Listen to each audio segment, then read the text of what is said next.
And then there were 12. We are down to the wire here in the MLS playoff race. Jonah Friedman here with armchair analyst Matt Doyle. We are here to recap the weekend for you. Looking at our top 3 matches of the weekend, and we will start with number 3 at Red Bull Arena. Big Eastern Conference matchup between the Red Bulls and the Chicago Fire. The Red Bulls had been undefeated at home up until a couple weeks ago. Kansas City came in, put a 2-0 hurting on them. Fire came in and did the exact same thing. So that says the state of the Red Bulls right now. As for the state of the Fire, they basically didn't show up for the first 45 minutes. Neither team did, but then in the second half, they got onto the ball a little bit more. They started knocking it around midfield, pulling the Red Bulls apart, and when that happens, Sergio McDonald, he always finds space either behind the defense or pulling off the front line and creating for others.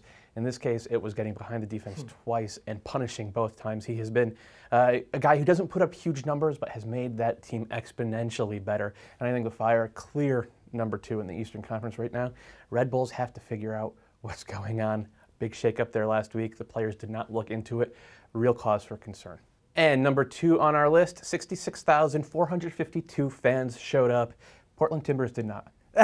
You'd have to go back to the inaugural year of MLS to find a bigger crowd for a standalone game, and yes, the Timbers did not show up. 1,500 Timbers Army supporters did, and they left disappointed because the Timbers, as well as they played, they outshot and outpossessed the Sounders. They couldn't get it done on the 2 ends of the field where it probably matters the most, defense and offense. The defense was horrific. In fact, all 3 goals arguably coming off Timbers' mistakes, including a blown offside trap, complete loss of a man, an own goal by Fuddy Danso, caused basically by Adam Johansson with a great run there. And the big result here for Seattle is that they leapfrogged the Galaxy into 3rd place in the Western Conference. They've got a game in hand on RSL, who they trail by 3 points. And guess what? The next game, October 17th at CenturyLink Field, Seattle versus RSL.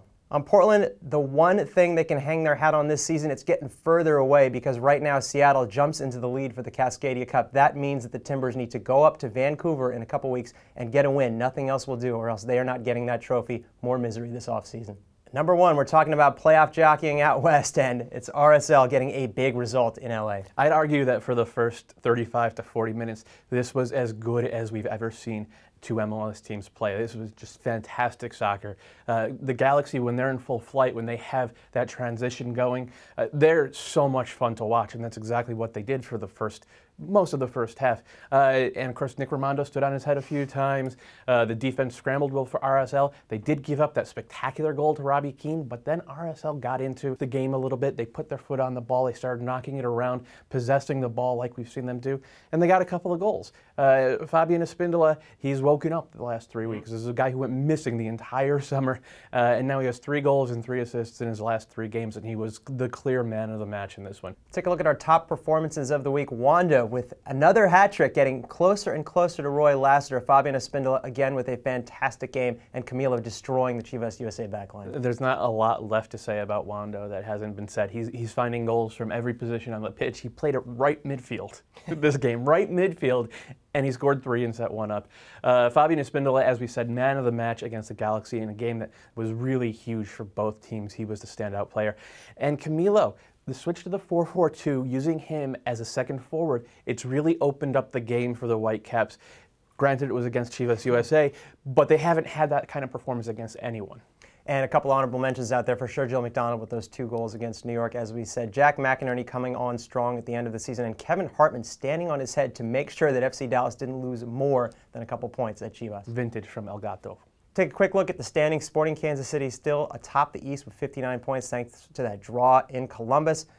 Chicago just behind them now with 56 points. They've clinched a playoff spot. D.C. leapfrogging into 3rd with 54 points. New York with 53. Houston with 50. And Columbus still chasing with 49. Out west, San Jose is still atop the mountain. They have clinched the Western Conference thanks to that win in Colorado. They've got 64. This close to the supporter shield. This close, and Wando keeps getting closer, as we said. RSL now with 55 points in 2nd place. Seattle in 3rd with 52. They've got a game in hand ahead of that game against RSL in a couple weeks.